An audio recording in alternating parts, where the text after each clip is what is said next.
Welcome back to Your Haunted Holiday. This is Lisa. And I'm Lindsay. And we have a good one for you guys today. And this is for our people in the Midwest in Chicago. And this is the first time we've done an Illinois episode. Oh, really? I feel like, is it really the first time? Huh. Yeah, we haven't done a location in Illinois. And there's a lot of horrible stuff that is going to happen here. So just prepare yourself for some tragedy, as I will say. Well, that's pretty typical of what we do week to week, right? I mean, not to laugh at tragedy, but I'm not surprised. Yeah, no doubt. This is Your Haunted Holiday at the Congress Plaza Hotel in Chicago.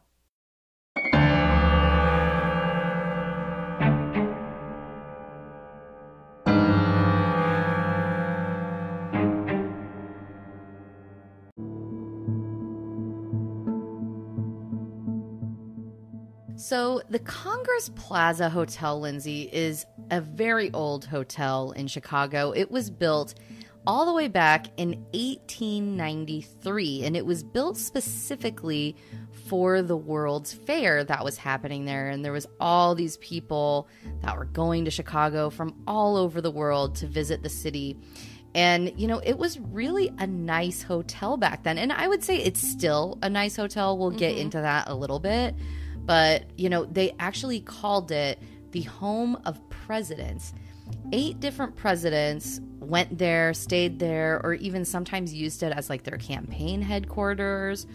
And this is right in the heart of Chicago. So it overlooks Grant Park, which is a very well-known place in downtown, as well as Lake Michigan. So not only is this place haunted, but it's in a really good part of town. So if you're going to Chicago, this is going to be a great option for you. It's not out in the middle of nowhere. It's just right there in the city. Yeah, I've definitely heard of this hotel, but I know very little about the Congress Hotel. I really didn't either until I started researching this. Now, what I will say, there's a couple things that are pretty interesting here. So I mentioned the World's Fair in Chicago, and at this time, there was a pretty shady, to say the least, character running amok in Chicago, and his name was H.H. Holmes. Ooh, that serial killer. I've seen a documentary about this guy. Yes. So he is known to be like one of America's first serial killers, if not the first. And what he actually did, he was a pharmacist, kind of worked in the pharmacy, made a name for himself, and started building like his own hotel, okay?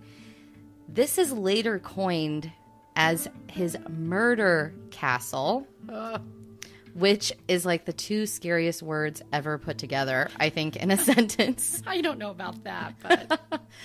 So he creates this murder castle, and it's not just like your average like hotel where some serial killer is going around. No, he literally built it just to murder people, okay? So for example, if you don't know about H.H. Holmes, essentially what he would do is he made a bunch of soundproof rooms. The hallways were very maze-like, so people had, you know, trouble finding their way around. A lot of the rooms, Lindsay, actually had hidden compartments that were actually body chutes that went directly to the basement, where he would then dispose of their body in vats of acid. Oh my gosh. I saw the documentary, but I don't remember a lot of it, honestly. It's been a few years, but horrible, right? Who even thinks of these things? This guy, H.H. Holmes, he's crazy. So the reason I bring him up is because he was running around Chicago about the same time this was built. And, you know, he was really taking advantage of this World Fair. All these people needed to come into town and they were looking for a place to stay. And he actually kind of started taking up shop in the Congress Plaza Hotel's lobby. And what he would do is he would, you know, kind of sit down, find some lady that appeared to be there by herself and say, hey, do you need, you know, another option for lodging? This place is kind of expensive. I have a place just a few blocks down the street that you could stay. It's super comfortable. And then they would go there and get murdered. Oof. Yeah. And actually, I was fascinated by this H.H. Holmes story, forever ago. And I was looking into, is this murder castle still there? Because I would love to do a story on that or go to that location. I mean, that's scary.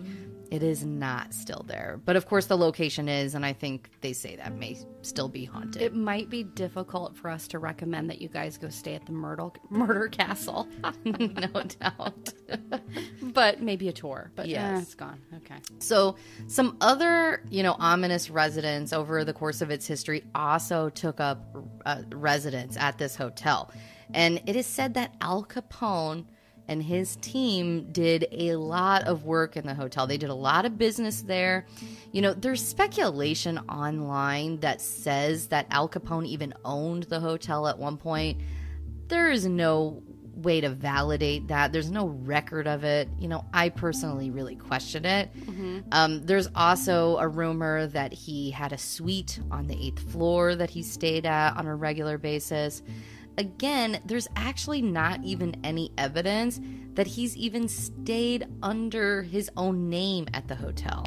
So it's possible he's been there, especially for like business meetings with his other gangsters, because it was kind of like the place to be back then. So I'm sure Al Capone was there at some point. At some point or another, you'd think. But there is not even any data to suggest that he stayed there. But something I want to bring up because it does come up later in the story.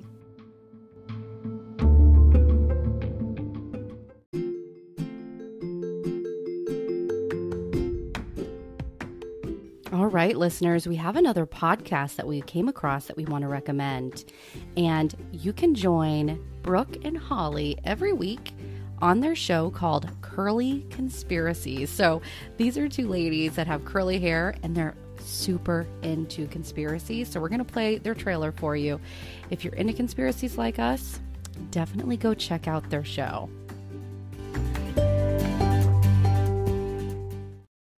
Some of these aren't so crazy, but let's pause and talk about Rule 1 again. Maintain humanity under 500 million. Wait, how did I miss that? 500 million? So how would that compare to today's population?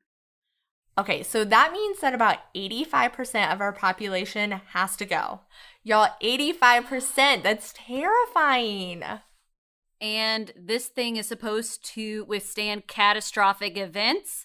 Is it supposed to predict something's gonna happen to the 85%? I know. I don't know. Oh my gosh. What is this? Hi, everyone. This is Brooke from Curly Conspiracies. I hope you liked the clip from our Georgia Guidestones episode. If you want to find out more about this conspiracy, go to curlyconspiracies.com. Or you can find us on Spotify or Apple Podcast. Now, back to what you all came for.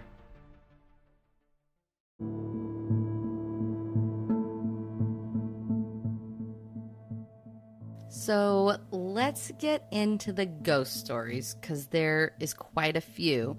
And I mentioned H.H. Holmes at the top of the show, one, because it's fascinating. And I'm, if you've listened to the show, I'm very into true crime. So Right. I am interested in that story. That's a whole story on its own. I mean, gosh, there's so much to that. Yeah, absolutely. So H.H. Holmes is actually supposedly seen at this hotel, haunting the lobby and the hallways.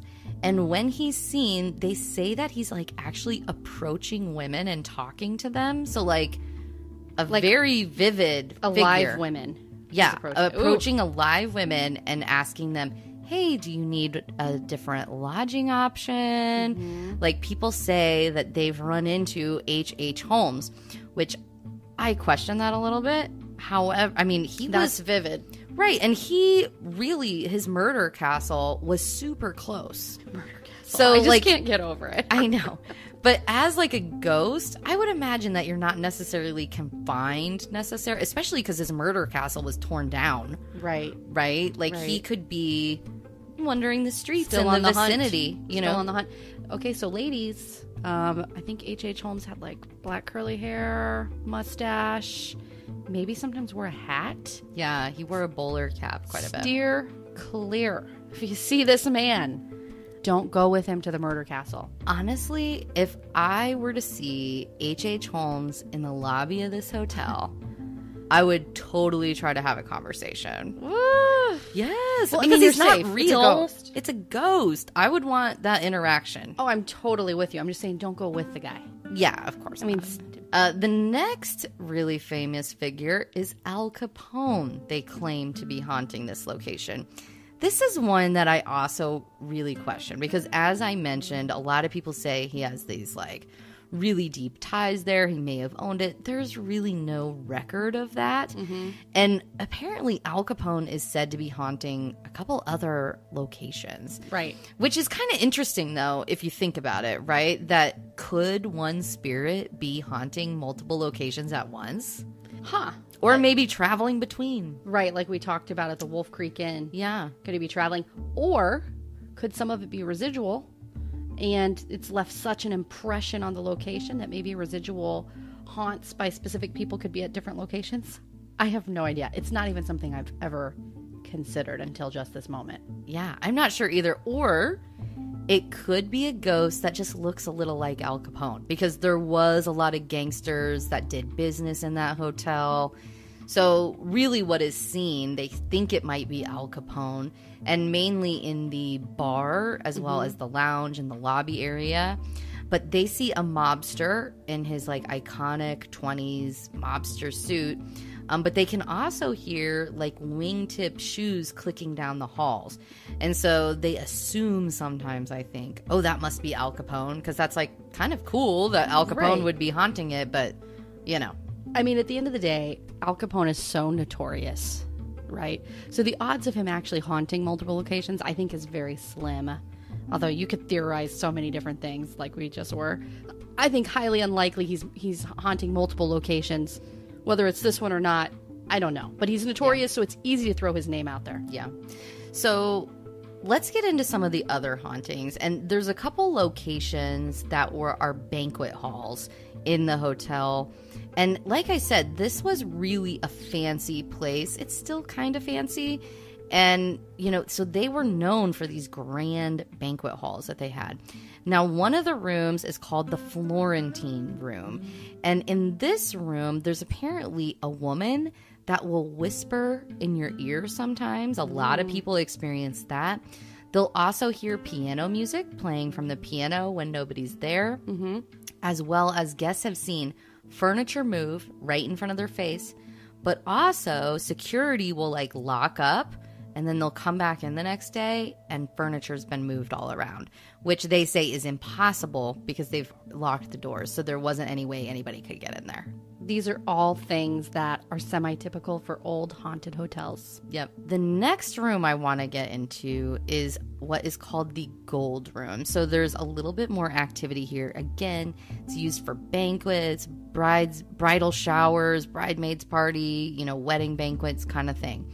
So one of the things that they said is a group of bridesmaids in the past, I think this happened a couple times, were taking photos in this room, and when they would like look at the digital image on their camera or their phone, the bridesmaids like would not show up in the image no matter what they did. Like it would it was just like this really creepy thing where people weren't showing up. Now, the other thing this room is really known for is what they call the Hand of Mystery. Ooh, I would like to know about this. So the Hand of Mystery, there is a coat closet in this room. And apparently, sticking out of the back of this coat closet on occasion, they will see a gloved hand reach out. Like for a coat or just randomly? Just randomly. Okay? Oh. Now, they are not sure who this gloved hand has come from. There's a couple different theories. One theory is that there was a person working there when the building was getting built, and they actually like fell into something and ended up getting like buried into where this closet is now today, and they suffocated and died in there. So that's one theory. And maybe they were buried and only their hand was out. Right. I don't know. Very possibly. The other theory is they think it could be Peg Leg Johnny. who's Peg Leg Johnny?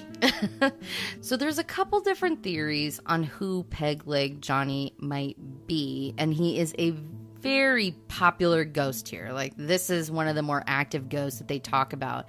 And there's some theories about who Peg Leg Johnny might be. Now, back in those days, of course, they called, people that were, I guess, homeless, hobos. And so that's what you're commonly going to hear when you hear about Peg Leg Johnny, is that he was a hobo who either died just outside the hotel or was actually murdered in the hotel. They're not really clear on that. But whatever the case, somehow, and I'm really not sure how, they claim that his body was actually buried in the walls of the hotel, specifically where they think the closet is in the gold room. Ooh, okay. So he is seen in the gold room quite a bit, but he's actually seen throughout the hotel. Like, he is one of the more active spirits, supposed to be very poltergeist. He's a prankster, I guess, and he will mess with light switches, turn them on and off. He messes with appliances, that kind of thing. Now, this is something else. So they think, they're not really sure who Peg Leg Johnny is, but they think he might be a guy that was actually captured just outside the hotel, just feet away from the hotel. He was arrested. He was a one-legged killer clown. Shut up. No, not lying. That's one of the craziest things I've ever heard in my life.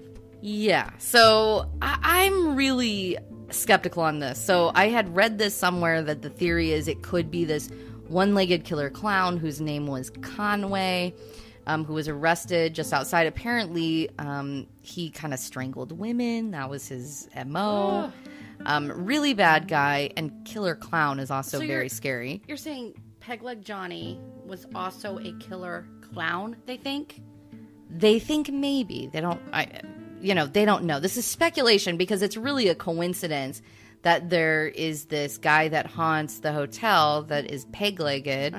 And, like, over time, they've kind of lost track of who it was that died and why he's there. And there happened to be a one-legged killer clown that kind of, like, lived in the area and was arrested just outside the hotel. Wow.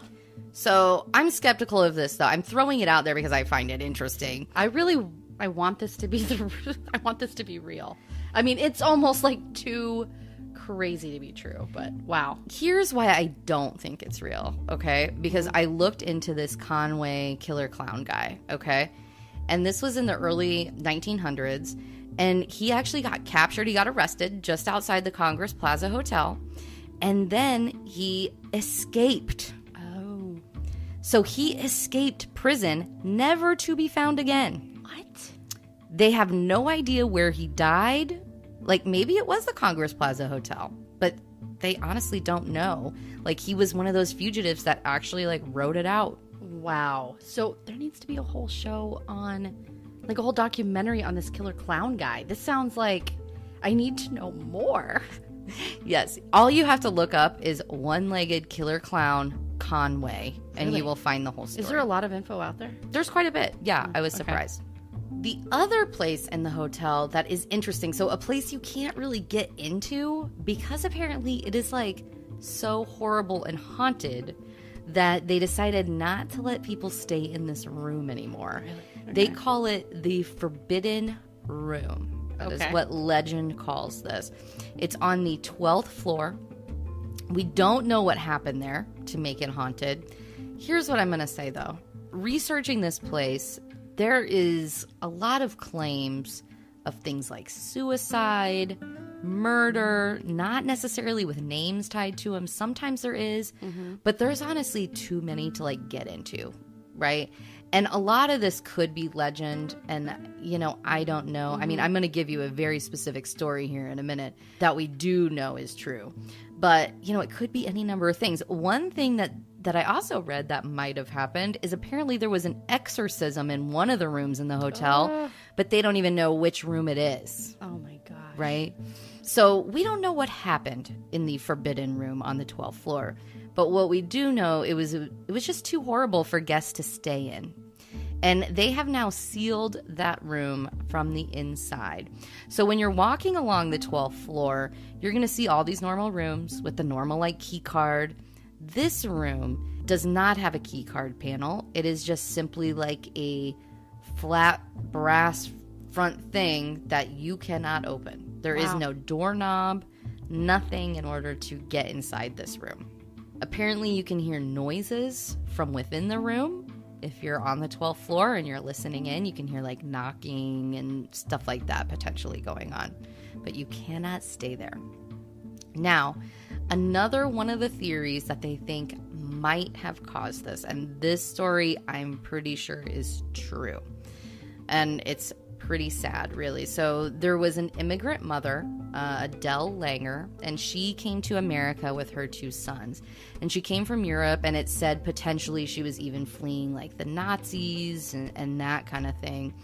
And she was waiting for her husband to write them and to meet them in Chicago. Well, her husband never wrote her, never contacted her. Like, who knows what happened to him? She became super depressed, and she ended up actually throwing her 2 sons out of the window and then jumping after them. Oh my gosh, that's terrible. Yes. Now, there's claims on which floor this happened. Nobody's really sure. So the 12th floor, people suspect that might be what happened in that forbidden room. Potentially also the 6th floor and the 4th floor are the other floors that they think this may have occurred on. But we know it happened, we just don't know which floor it came from. Wow. Now, the mother, Adele, she has not been seen. There's no claims of her wandering around the hotel. However, one of her sons, they think, is a little boy that you can see either on the 12th floor or the 6th floor on a pretty regular basis, just kind of wandering around playing, that kind of thing. So very sad. Wow. Yeah. I mean, to me, obviously, if that happened, it sounds like it did. Very tragic. Tragic events lead to hauntings. And the rest of it, although a lot of it's legend, there's usually some truth to it. There really is. And, old buildings and places, especially like right smack dab in the middle of Chicago, there is some history there. So it just makes sense that there's some spirits hanging out. And it would also make sense that that's why they closed that room. Yeah, because that's crazy. If that really happened, like, who is going to want to stay there, right? If I ran a hotel, I'd be tempted to close that room off too.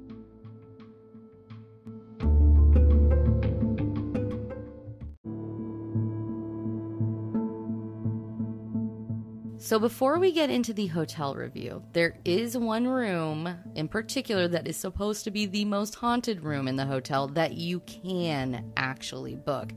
This is room 441 on the 4th floor. It is said that they get way more calls to security at the front desk in the middle of the night than by far any other room in the hotel. People complaining about things, noises. One thing I read actually said that it gets by far more calls to security to that room than any other hotel room in the city. Oh, really? Which I don't even know how you would, say that is a fact, but, it's possible. So there's a lot of noises that you're going to hear in here. You're going to hear bumps and scratching noises. You're going to feel cold spots. But what it's really known for is there is a lady that they call the gray woman. So she's kind of like in a gray hue. We don't know who she is. We don't know what caused her haunting there. But she is seen standing over the bed and watching you while you sleep. But if that wasn't creepy enough, she will actually start kicking the bed in order to wake you up. No! That is scary. Yeah. So that is the room that you need to stay at if you go to this hotel. It's the most active. It's 441?